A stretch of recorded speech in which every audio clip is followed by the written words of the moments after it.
Hello, and welcome to this week's edition of Storytime.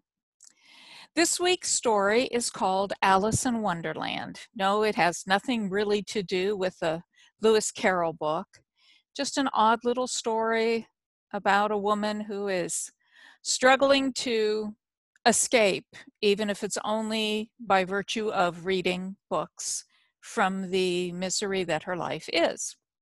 Alice in Wonderland. Alice! Alice, where are you?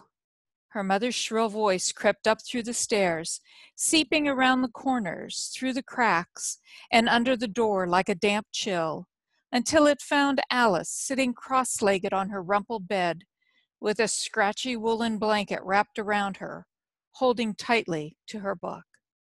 She heard the words as though they came from a great distance, not just the floor below. But instead of responding, she kept on chewing, tearing off more bits from the pages to slip into her mouth and onto her tongue.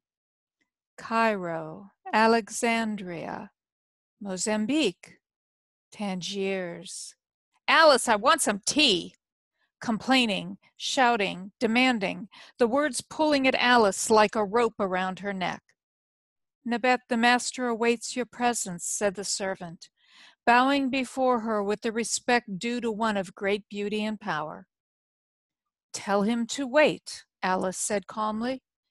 She extended first one slim leg and then the other, to allow the servant girl to free her delicate, high-arched feet from their sandals. I will bathe first, and then see him. Perhaps, or perhaps not.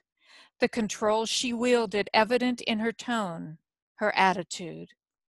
Alice rose to her feet, slipping the silver bracelets from her fine-boned wrists before allowing the silk caftan to fall from her white shoulders. Then she freed her golden hair from the ribbon that kept it bound at her neck, the lustrous strands cascading down her back. The heat from the Sahara Desert permeated the room, melting her muscles and bones into a sinuous form until she was curled and waiting like a cobra. The perfumed water tempted her. Alice, damn it, you get down here right now. One last bite, one final swallow, and then Alice reluctantly set the book back onto the shelf, the bangles and caftan vanishing as the cover closed. Twisting the dull brown strands of her thin hair into a bun, the ends damp from where she had absent-mindedly chewed on them, she pinned them half-heartedly in place before leaving her narrow, dark bedroom.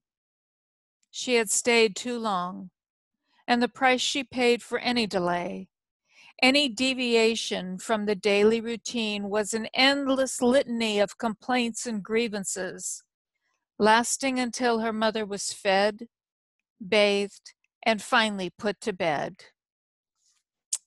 That's just a little taste of Alice in Wonderland. As you can guess, it is not a funny story.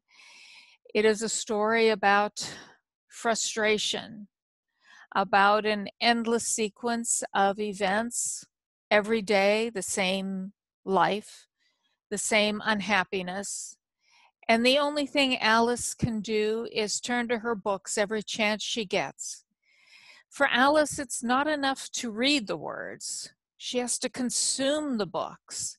She tears off little bits and pieces from the corners, slips them into her mouth as though with each bite she can fall into the book as the book falls into her. Obviously, she is struggling. Obviously, she is not handling the situation well, but then as you read into the story, you find out that perhaps she doesn't have much of a choice. Perhaps this is the life that she's been consigned to. And the only escape she has is the imaginary one, as she reads the travel books and pretends that she too is going somewhere else, somewhere far away, somewhere warm, somewhere where she might find love and happiness, or at least some measure of respect. It's a different kind of a story, and interestingly enough, after my mother had passed away and my father and I were packing up the house for his move back to Florida, we came across a picture that my mother had bought a long time ago, a large one. It has to be, maybe 2 by 3 feet. She never hung it up though. It was one of those kind of a glittery type of picture, but in the center of it is a fountain. And when I looked at it, I said, Dad, I said, if you're not going to hang this up, can I take it home? I said, it kind of reminds me of the story that I wrote. He didn't care. It wasn't his style at all. So I hung it in my living room, and every time I pass it, I think of Alice in some little place somewhere hot where the fountain is the only coolness that you can find. Some little oasis spot, some safe little unusual place far from the old place that she lives in, the old cold dark home that is her existence. You know, it is very odd sometimes when you come across an item that ties so closely to a story that you wrote, and you know that you wrote the story without ever having to see that particular item, and yet when the two of them come together, it's like, oh yes, that is the story. That is the picture of a scene in the story.